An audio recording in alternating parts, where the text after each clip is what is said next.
Patuloy na nagbibigay serbisyo. Pag-asa at saya. GMA Regional TV. Kapuso ng bawat Pilipino.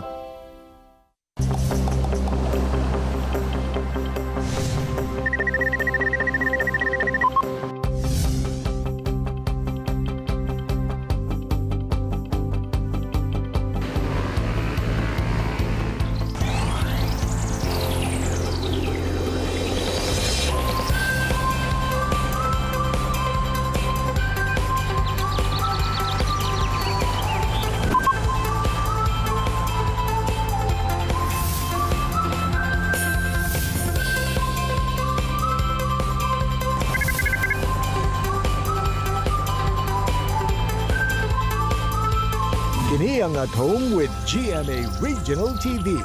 Maayong Huwebes sa buntag mga kapuso all over Mindanao. Kamustahon usa nato ang ato mga kapuso sa Buston ug Caraga sa Davao Oriental Province. Say maayong buntag. Maayong buntag Sab Jill, ato si Bigrito good morning ang ato mga kapuso sa Butig ug Balabagan sa Lanao del Sur. Karong buntaga mga kapuso atong makauban ang usa ka band vocalist nga si Judah Emmanuel Ong gikan Iligan City. Sayro nato kung paunsa naapektuhan ang mga banda karong panahon sa pandemya. Samtang say ato sab kakuhaan og inspirasyon ang istorya sa usa ka taga Davao de Oro nga bisan pa man gipanganak nga walay mga paa, gipamatud-an niya ang iyang kakayahan nga sama sa uban. Sikat sab siya sa TikTok ug sa iyang vlogs. Ato makauban unya taod-taod si Diego Garcia. Ug sa Bistok, makachika sab ni Attorney Resi ang kapuso actor Will Ashley.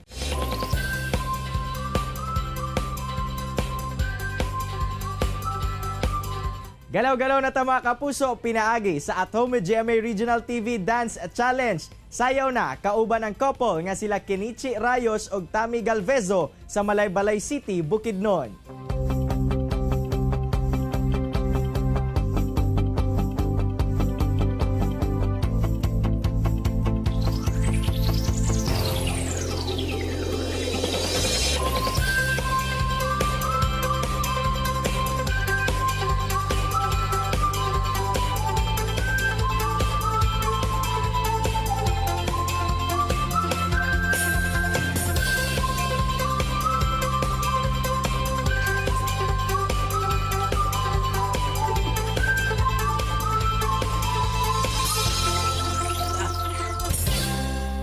Wow, ang sweet naman at ang galing! Sana all! Mga kapuso, aron makita sab sa tibuok Mindanao ang inyong At Home with GMA Regional TV Dance Challenge video. I-post lamang kini sa iyong social media account. Ug ayaw kalimti ang pagbutang sa caption ug hashtag At Home with GMA Regional TV Dance Challenge ug hashtag GMA Regional TV. Feel better at home ug sayaw na mga kapuso! Mga kapuso, karong adlaw atong hisgutan ang kinabuhi sa miyembro sa usa ka local band kung paunsa na bag-o sa pandemya ang iyang hilig ug panginabuhian. Gikan Iligan City atong makauban si Judah Emmanuel Ong, usa ka vocalist sa Iligan City. Sir Judah, mayong buntag ug dayon sa At Home with GMA Regional TV. Kamusta sir? Oy, may buntagan ninyo diha. Ayos lang, ayos lang. Sir, can you give us a short background paunsa nagsugod ang imuhang storya isip usa ka kining bokalista sa usa ka banda? Kining kabanda na karon kauban niya ni sa high school pa lang. So, na-develop ang among skill during sigimi og jam. So, nahitabo ni na jamming-jamming lang. And then, it so happen nga na himo mig band kay so hinahinay lang antod nag-apply mi og mga bars antod nagsugod na dayon. Ni adtong wala pa ang pandemya, asa pud sagad mo naga-perform og kamusta sab ang kanang pagdawat sa local audience ngadto sa inyo ha? So wala pa pandemya, so naabot gyud ang time nga halos everyday gyud may ano na may gig ana event kasal party, then kining tawag gani kining regular schedule pud nga mga gig. So naitabo po na diri sa Palao, around diri sa Iligan City, na dagan kig mga bars diya nga na mga tugtog inana. So na mayor po na ilang response sa mga kay isip isa ka performer para sa mga dapat makot na mo ilang attention ba. Sir, unsa pud ba ang genre na ginatugtog sa inyong banda? Usually variety yun tanan genre, all genre, but nakoy malag ako nga genre is alternative rock, so tugtog yapon mi og R&B, pop, anything ako, pero more on alternative mi. Sir, pila na ba ka kanta ang inyong nasulat nga kanang own composition gid ninyo og sa inyong mga kantang gisulat, sir? Unsa sagad ang ginahisgutan ni ini? Isa ako kay duwa man mi kabuok murag writer sa mong band, murag duwa mi kabuok gasulat gyud ba. So akong nasulat is mga siguro napa sa mga unom or 7 karon nakabuhat ko kanta bahin sa mga anxiety, depression kay tungod sa pandemic, di ba? Maabot sa point nga usay magulta na, di ba? And then nay magpanahon na magbulag, di ba? Magbulag sa uyab tungod kay lahi na ang kuan, dili na magkita, di ba? Ma-depress. So more on kuan mi inspirational. Karon sir no nga aduna tay pandemya o gibawal na ang mga panagtapo kung asa nakaapekto gayod sa inyong industriya. Paunsa kamo nagapangita karon og panginabuhian, sir? Labi na pod sa imong mga kabandmates. Salamat pud mi sa Ginoo sa ino nga dili lang kay banda among saligan ba. Napod mi nakoy akong current job karon is admin aide ko sa office sa DPWH. Makatagbo-tagbo ra gyud gyapon sa tong adlaw-adlaw gyapon. Although dako nitong tabang tong banda sa una kay balik mo to akong bread and butter, pangkaon ako ana pang-pliti mo tong daily need, but sa akong sweldo na rin sa DP mo to akong pang-abang sa una sa balay. Sir, sanglit padayon gyapon ang pandemic no nya, sagad sa mga activities karon pina-virtual na o virtual na ang mga aktibidades. Kamo sir, nauso naman karon ang online gigs. Kamo ba ang inyong banda na ba mo'y ginahimo nga online gigs o aduna ba mo'y plano nga mag-engage pod ani? Ang among gi-workout karon sa mong band is katong recording namo ng mga kanta, mga original songs. So wala kay namo na tagaag pansin ng kuan ba online gig, which is ganahan gid unta mi, pero amo na lang gigamit ang time nga instead nga kuan amo na lang siyang gi-utilize nga mabuhatan na mo nindot og na-plaster ang kanta ba. Sir, unsang nagtulak kaninyo nga mupadayon gihapon sa pagbanda taliwala pa man sa kalisod nga inyong mga naagian? Asa mo nagakuha og kusog? Number one gyud sa no. Passion gyud mo ang mo play. Sa una, musugot ra gud mi og wala pay PF kay tungod mo ni gusto gyud kay namo i-showcase ang kanang God-given talent namo. And then so happen nga na kuan na dayon nanay mga panghatag ng mga love gift pantod nahimo og kuan na gidayon siya no. O syempre, sanglit usa ka vocalist atong bisita, dili pwede nga walay pa sample sa pagkanta. Mga kapuso, atong i-welcome si Mr. Judah Emmanuel Ong. She said, I don't know if I've ever been good enough. I'm a little bit rusty and I think my head is caving in. Well, I don't know if I've ever been really loved. My hand has touched me and I feel like something's gonna give. 'Cause I'm a little bit dirty, well, this ain't no fun. Go not here. Not what I still need you around. You don't know me, yeah, well I can change it. Yeah, you just might feel good. I wanna push you around. Well I will. I wanna push you down. Well I will. I wanna take you for granted. Daghang kang salamat Sir Judah sa imong oras ug higayon nga gihatag sa At Home with GMA Regional TV ug keep safe, sir. Kini ang At Home with GMA Regional TV. Best talk tayo ng mga kapuso, kauban si Attorney Resi Rizada. Resi! Daghang salamat, Arjo! Good morning mga kapuso ug welcome to Best Talk Kadumutaga atong makauban ang kapuso teen heartthrob, Will Ashley. Maayong buntag, Will, and welcome sa At Home with GMA Regional TV. Kamusta ka na and how's your quarantine life so far? Maayong buntag po. So ayun po, ginagawa ko lahat ng pwede kong magawa para hindi po ako malungkot sa bahay. Nag-workout po ako, nagbo-vlog syempre, tapos nagda-live streaming din po ako. And isa pa po sa ginagawa ko is nagge-games po ako, nagti-TikTok para po sa dance ko. Ganun. Galing. Alam mo, pinag-usapan nga lately yung iyong fitness transformation. Isa ba ito sa mga pinagkaabalahan mo and how did you achieve yung fit and healthy body na gusto mo talagang makuha? Opo, yun po yung talagang pinagpo-focusan ko ngayong workout. Pero sobrang hirap po pala talaga mag-workout sa house kasi sobrang daming temptations po. Pwede kang tamarin, pwede kang parang hindi mo magawa yung workout mo. Kasi nga sa house po parang gusto mo lahat lang mag-relax po. Pero yun po ginagawa ko. Pero nagti-TikTok din po ako. Gaya na sabi ko kanina, nagvo-vlog po ako. Yun po yung mga pinagkakaabalahan ko ngayon. Yun. And speaking of vlog, you've just recently received your YouTube Silver Play button. Ano naman ang naramdaman mo, Will, upon receiving your Silver Play button? Siyempre po, ang unang-una kong naramdaman, sobrang saya po ng puso ko. Kasi na-appreciate po ako ng mga tao. Nagugustuhan po nila yung mga ginagawa kong content. Yun po. Yan. At saka nga, you started as a child actor dito sa Kapuso Network. At ngayon, look at you, binata ka na. But of all the roles siguro and characters that you've portrayed dito sa mga various shows and programs na napabilang ka dito sa GMA, which one naman is your favorite, Will? Actually, lahat naman po favorite ko eh. Lahat po ng ginampanan kong role. Kasi nga po, ako po love ko po talaga yung ginagawa ko. Love ko po yung work ko. So, yun po. Pero yung pinaka naging masaya po talaga ako is yung sa Destined to be Yours po. Kasi nakasama ko po doon si Kuya Alden, which is yung idol ko po talaga simula nung nag-start po ako sa showbiz.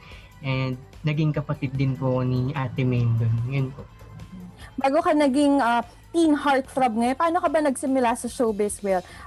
Nung bata ka ba, nahilig ka ba talaga mag-act na? Nahilig ka na talagang, or pinangarap mo na maging artista talaga? Actually po, nung bago po mag-start sa showbiz, bago po mag-start mag-acting, pag nanonood po ng TV, parang sinasabi ko talaga sa sarili ko na one day makikita ako din. Parang nakaset na po sa mind ko na gusto ko talagang umacting po. So, yun po, nag-start po ako. Dahil meron po akong pinsan nga na nagsisimula po sa showbiz din nun. Nagko-commercial. So, yun po, pinasubok po nila ako. Nag-start po ako sa pag-workshop. Hanggang meron pong audition sa GMA. Which is yung yung Villa Quintana. Yun po yung unang show ko. Ako po yung Yang Isagani po ni Kuya Elmo dun. Dun po nag-start na rin po lahat sa awa po ng Diyos, mabuti ang Diyos. Nagtuloy-tuloy na po yung projects po. At naging pabilang ka nga sa Destined to be Yours, tapos Contessa, and now Prima Donnas. Kumusta ang bonding moments ninyo nung kahit may pandemic ngayon? Do you get to still communicate with them? Oo po, syempre po. Bago po magkaroon ng pandemic kasi meron na po kaming group chat na ginawa. Bali dun po kami nag-usap-usap, nagtatanungan kung kamusta, nagvi-video call din po kami dun. Tapos nagyayaya ng maglalaro. Tapos yun, ganun po, mga usual na ginagawa po namin. I'm sure masaya ang bonding moment. Please invite lahat ng ating mga viewers, lalo na dito sa Mindanao, sa abangan ng mga fresh episodes ng Prima Donnas. Hello po sa mga taga Mindanao po dyan. Iniimbitahan ko po kayong lahat na manood ng Prima Donnas. Sobrang dami niyo pong aabangan sa fresh episodes ng Prima Donnas. Talaga nga naman po nakakalungkot at nakakasayang mga episodes po. Thank you po. Thank you very much, Will. Good morning Thank you and have a po. great day. Good morning po. And that was Kapusong Will Ashley. Tutok lang mo mga kapuso kay mo balik pa ang At Home with GMA Regional TV. Kini ang At Home with GMA Regional TV.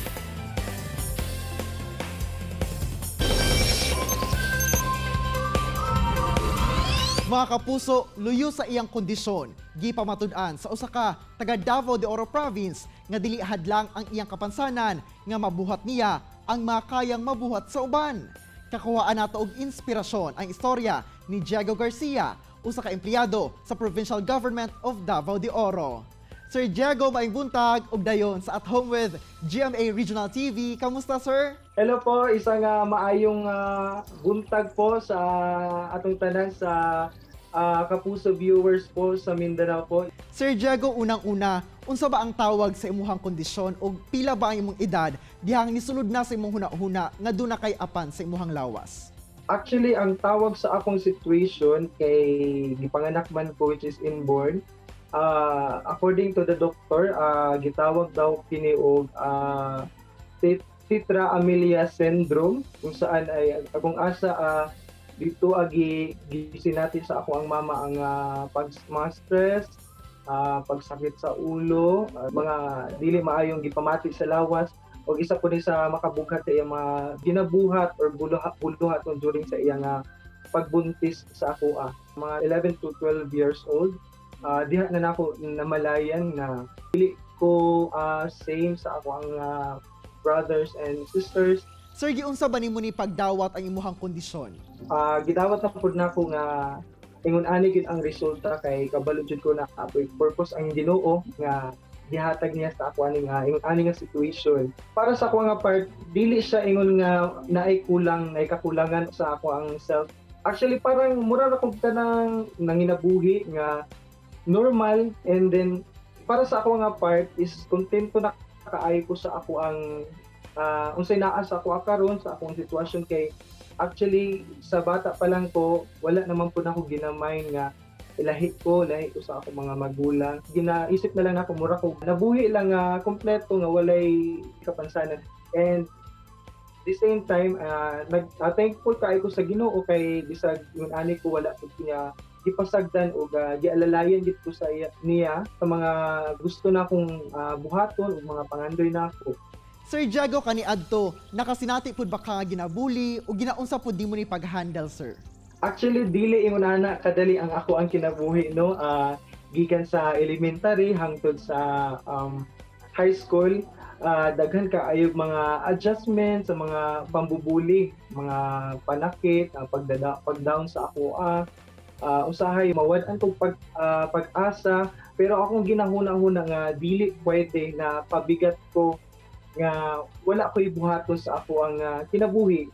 Dili porket nga ingon ani ko wala na ko pag-asang mangarap or mabuhay, manginabuhi. Ning laban ko wala ko ning surrender, wala ko nagpadaog sa mga kakulba, mga kaulaw. Nagpadayon ko sa akong mga pangarap. Sir, unsa ang nag-inspire sa imuha nga maningkamot ug makahuman gayud sa pag-eskwela taliwala sa imuhang kondisyon? Actually, ang nag-inspire jud na ako nga moangat or maningkamot sa ako nga pagiging ako, no? My mother always ko niya gina-remind nga kinahanglan ningkamot ka nga ipurso imuhang mga dreams. Wala pud ko nagduha-duha nga maningkamot kay actually mao man gyud na akong goal since birth na hopefully makahuman jud ko og eskwela and then work ko og maayong trabaho. On a lighter note, sir, patok sab ang imong mga videos online. Gani usa na sab ka vlogger og certified TikToker. What made you decide, sir, nga mag-share sa imong mga activities online ingon man ang imong mga talento?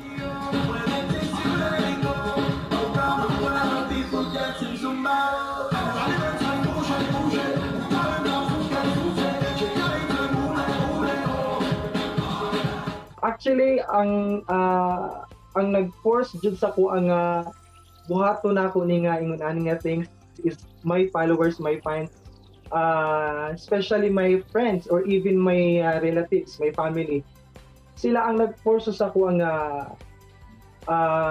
buhaton ang isa ka butang nga pwede magpalipay sa tanan nga makahatag og inspirasyon. Sir Diego, sa TikTok na kay 1 million followers. Unsa mga content ang pinakadunay dating o impact para sa imuha? Baby, paminawa, kining akong kantahan para jud ni sa imuha. Sultian ka sa akong pagbati, ikan jud ni sa akong kasing-kasing. Baby, love ka. Baby, love ka. Baby, love ka. Ikaw ra jud ug wala ilahin pa. Makigo